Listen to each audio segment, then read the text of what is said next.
قد افترينا على الله كذبا إن عدنا في ملتكم بعد إذ نجانا الله منها وما يكون لنا أن نعود فيها إلا أن يشاء الله ربنا وسع ربنا كل شيء علما على الله توكلنا ربنا افتح بيننا وبين قومنا بالحق وأنت خير الفاتحين۔ ترجمہ کنز العرفان رب کعبہ کا ارشاد ہے، بے شک پھر تو ضرور ہم اللہ پر جھوٹ باندھیں گے اگر اس کے بعد بھی ہم تمہارے دین میں آئے، جبکہ اللہ نے ہمیں اس سے بچایا ہے، اور ہم مسلمانوں میں کسی کا کام نہیں کہ تمہارے دین میں آئے مگر یہ کہ ہمارا رب اللہ چاہے۔ ہمارے رب کا علم ہر چیز کو محیط ہے، ہم نے اللہ ہی پر بھروسہ کیا، اے ہمارے رب ہم میں اور ہماری قوم میں حق کے ساتھ فیصلہ فرما دے، اور تو سب سے بہتر فیصلہ فرمانے والا ہے۔ پیارے آقا صلی اللہ علیہ وسلم کے پیارے دیوانوں، حضرت شعیب علیہ السلام اور ان کی قوم کا ذکر چل رہا ہے۔ حضرت شعیب علیہ السلام نے اپنی قوم کا جواب سن کر ان سے فرمایا تھا، کیا ہم تمہارے دین میں آئیں اگرچہ ہم اس سے بیزار ہوں؟ اس پر انہوں نے کہا، ہاں پھر بھی تم ہمارے دین میں آ جاؤ۔ تو آپ علیہ السلام نے فرمایا، جب اللہ عز و جل نے تمہارے اس باطل دین سے ہمیں بچایا ہوا ہے اور تمہارے باطل دین کی قباحت اور اس کے فساد کا علم دے کر مجھے شروع ہی سے کفر سے دور رکھا اور میرے ساتھیوں کو کفر سے نکال کر ایمان کی توفیق دے دی ہے، تو اگر اس کے بعد بھی ہم تمہارے دین میں آئیں تو پھر بے شک ضرور ہم اللہ پر جھوٹ باندھنے والوں میں سے ہوں گے، اور ہم میں کسی کا کام نہیں کہ تمہارے دین میں آئے مگر یہ کہ ہمارا رب کسی کو گمراہ کرنا چاہے تو کچھ بھی ہو سکتا ہے۔ یاد رہے کہ گمراہ ہونے سے نبی علیہ السلام خارج ہیں، کیونکہ وہ قطعی معصوم ہوتے ہیں اور شیطان انہیں گمراہ نہیں کر سکتا۔ رب عز و جل فرماتا ہے، ان عبادی لیس لک علیہم سلطان، بے شک میرے بندوں پر تیرا کچھ قابو نہیں۔ حضرت شعیب علیہ السلام کا یہ فرمان کہ ہمارا رب اللہ عز و جل چاہے تو کچھ بھی ہو سکتا ہے، در حقیقت اللہ تبارک و تعالیٰ کی مشیت کے آگے سر تسلیم خم کرتا ہے۔ وسع ربنا کل شیء علما، ہمارے رب کا علم ہر چیز کو محیط ہے، یعنی جو ہو چکا اور جو آئندہ ہوگا سب چیزوں کو اللہ تبارک و تعالی ازل سے ہی جانتا ہے، لہذا سعادت مند وہی ہے جو اللہ تبارک و تعالی کے علم میں سعید ہے، اور بدبخت وہ ہے جو اللہ کے علم میں شقی ہے۔ یہ ان آیات کی تفسیر ہے جن میں فرمایا گیا کہ اللہ تبارک و تعالی ہر چیز کو گھیرے ہوئے ہے، یعنی اللہ تبارک و تعالی کا علم اور اس کی قدرت گھیرے ہوئے ہے، ورنہ اللہ تبارک و تعالی جسم و مکان سے اور اس اعتبار سے گھیرنے اور گھرنے سے پاک ہے۔ اس کی مزید تفصیل سورہ نساء کی آیت نمبر 126 کی تفسیر میں بھی آپ ملاحظہ فرما سکتے ہیں۔ علی اللہ توکلنا، ہم نے اللہ ہی پر بھروسہ کیا، یعنی ہم نے ایمان پر ثابت قدم رہنے اور شریر لوگوں سے خلاصی پانے میں اللہ تبارک و تعالی ہی پر بھروسہ کیا۔ توکل کا مفہوم یہ ہے کہ اسباب پر اعتماد کرتے ہوئے نتیجہ اللہ تبارک و تعالی پر چھوڑ دیا جائے۔ توکل ترک اسباب کا نام نہیں، بلکہ اسباب اختیار کرتے ہوئے مسبب الاسباب پر اعتماد کرنے کا نام ہے۔ مطلب یہ کہ کھیت میں دانہ بونے کے بعد اب اللہ پر بھروسہ کیا جائے، اللہ پر توکل کیا جائے کہ اللہ ہی جو ہے اس میں ناج دینے والا ہے۔ توکل اس چیز کا نام نہیں کہ کھیت میں کچھ نہ بوئیں اور آپ گھر بیٹھ کر پھر اللہ پر توکل کریں، یہ توکل نہیں ہے۔ توکل کا جو مفہوم بیان فرمایا وہ یہ کہ اسباب کو اختیار کرنے کے بعد،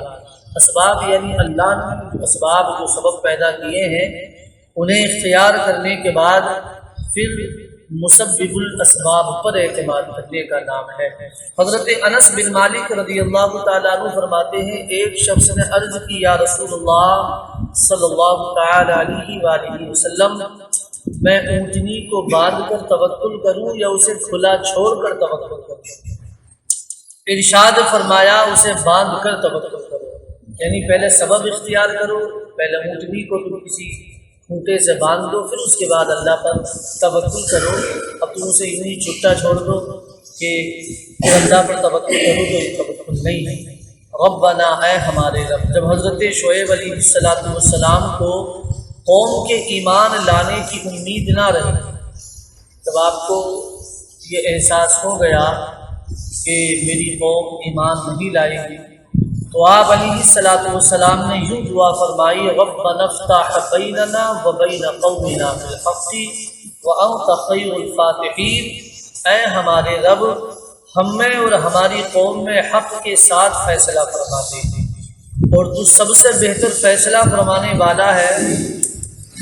زجاج نے کہا کہ اس کی یہ معنی ہو سکتے ہیں کہ اے ہمارے رب ہمارے امر کو ظاہر فرما دے، اس سے مراد یہ ہے کہ ان پر ایسا عذاب نازل فرما جس سے ان کا باطل ہونا اور حضرت شعیب علیہ السلام اور ان کے متبعین کا حق پر ہونا ظاہر ہو۔ وقال الملأ الذين كفروا من قومه لئن اتبعتم شعيبا إنكم إذا لخاسرون، اور اس کی قوم کے کافر سردار بولے کہ اگر تم شعیب کے تابع ہوئے تو ضرور نقصان میں رہو گے۔ حضرت شعیب علیہ السلام کی قوم کے سرداروں میں جب حضرت شعیب علیہ السلام اور ان پر ایمان لانے والوں کی دین میں مضبوطی دیکھی تو انہیں یہ خوف لاحق ہوا کہ کہیں اور لوگ بھی ان پر ایمان نہ لے آئیں۔ چنانچہ جو لوگ ابھی تک ایمان نہیں لائے تھے انہیں معاشی بدحالی سے ڈراتے ہوئے کہنے لگے اگر تم نے حضرت شعیب علیہ السلام پر ایمان لاتے ہوئے ان کے دین کی پیروی کی اور اپنا آبائی دین و مذہب اور کم تولنا اور کم ناپنا وغیرہ جو کام تم کرتے ہو اسے چھوڑ دیا تو سن لو تم ضرور نقصان میں رہو گے، کیونکہ اس طرح تمہیں تجارتی لین دین میں پورا تولنا پڑے گا۔ حضرت شعیب علیہ السلام کی قوم کے سرداروں کی یہ روش ان کی بیمار ذہنیت کا پتہ دیتی ہے کہ احکام الہیہ کی پابندی میں اپنی ناکامی، جبکہ راہ راست پر چلنے میں اپنی ہلاکت اور دین حق پر ایمان لانے میں انہیں محیط خطرات نظر آنے لگے، اور انہوں نے دوسروں کو بھی دین حق سے دور کرنے کی کوشش شروع کر دی۔ اس طرح کی بیمار ذہنیت کے حامل افراد کے ہمارے معاشرے میں بھی کوئی کمی نہیں۔ اسلام کے اصول و قوانین کو اہمیت نہ دینے والوں، شریعت کے قوانین میں تبدیلی کی رٹ لگانے والوں، زکوٰۃ کو ٹیکس تصور کرنے والوں، رشوت کو اپنا حق سمجھنے والوں، ناپ تول میں کمی کرنے والوں، پردے کو عورت کی آزادی کے خلاف قرار دینے والوں، اسلامی سزاؤں کو ظلم و بربریت شمار کرنے والوں کو چاہیے کہ اہل مدین کے حالات اور ان کے انجام پر غور کریں۔ ہمارے یہاں بھی کتنے لوگ یہ نعرہ لگانے والے ہیں کہ اگر سودی نظام کو چھوڑ دیا تو ہم نقصان میں پڑ جائیں گے اور ہماری ترقی رک جائے گی۔ اس جملے میں اور اہل مدین کے جملے میں کتنا فرق ہے اس پر غور فرما لیں۔ یعنی اہل مدین کا بھی یہی قول تھا، ان کا بھی یہی کہنا تھا کہ اگر ہم نے یہ کم ناپنا اور کم تولنا اگر ہم نے بند کر دیا تو پھر معاشی حالت ہماری خراب ہو جائے گی، تجارت میں ہمیں نقصان ہونے لگے گا۔ اور آج بھی کم نہیں ہیں ایسے لوگ جو کہ یہ سمجھتے ہیں کہ اگر صحیح کام کرنا شروع کر دیا، شریعت کے احکام پر اگر ہم نے عمل پیدا ہونا شروع کر دیا اور حکم شرع کے مطابق اگر ہم نے اپنے کاموں کو انجام دینا شروع کیا تو ہم نقصان اور خسارے میں آ جائیں گے۔ بلکہ اس تو کہتے ہیں کہ آٹے میں تو نمک چلتا ہی ہے ماشاءاللہ۔ تو اس طرح کی باتیں، اس طرح کے جملے، اس طرح کے قول ہم اور آپ سمجھ سکتے ہیں یہ کس کا تھا؟ یہ اہل مدین، یہ ان لوگوں کا تھا جو حضرت شعیب علیہ السلام کے قوم کے کفار و مشرکین تھے، اور پھر ان پر اللہ کا کیسا عذاب نازل ہوا۔ فَأَخَذَتْهُمُ الرَّجْفَةُ فَأَصْبَحُوا فِي دَارِهِمْ جَاثِمِينَ، تو انہیں شدید زلزلے نے اپنی گرفت میں لے لیا، تو صبح کے وقت وہ اپنے گھروں میں اوندھے پڑے رہ گئے۔ اللہ، جب حضرت شعیب علیہ السلام کی قوم کی گمراہی اپنی انتہا کو پہنچ گئی اور ہر طرح سے سمجھانے، عذاب الہی سے ڈرانے کے باوجود بھی یہ لوگ اپنی سرکشی سے باز نہ آئے، یعنی جس طرح یہ گناہ کر رہے تھے اسی طرح اس میں ملوث رہے، تو ان پر اللہ تبارک و تعالیٰ کا عذاب نازل ہوا۔ اس آیت میں ہے کہ اہل مدین کو شدید زلزلے نے اپنی گرفت میں لے لیا، جبکہ سورہ ہود میں اس طرح ہے وَأَخَذَتِ الَّذِينَ ظَلَمُوا الصَّيْحَةُ، اور ظالموں کو خوفناک چیخ نے پکڑ لیا۔ تفسیر ابو سعود میں ہے ممکن ہے کہ زلزلے کی ابتدا اس چیخ سے ہوئی ہو، اس لیے کسی جگہ جیسے سورہ ہود میں ہلاکت کی نسبت سبب قریب یعنی خوفناک چیخ کی طرف کی گئی، اور دوسری جگہ جیسے اس آیت میں سبب بعید یعنی زلزلے کی طرف کی گئی۔ حضرت قتادہ رضی اللہ تعالیٰ عنہ کا قول ہے کہ اللہ تبارک و تعالیٰ نے حضرت شعیب علیہ السلام کو اصحاب ایکا کی طرف بھی مبعوث فرمایا تھا، اور اہل مدین کی طرف بھی۔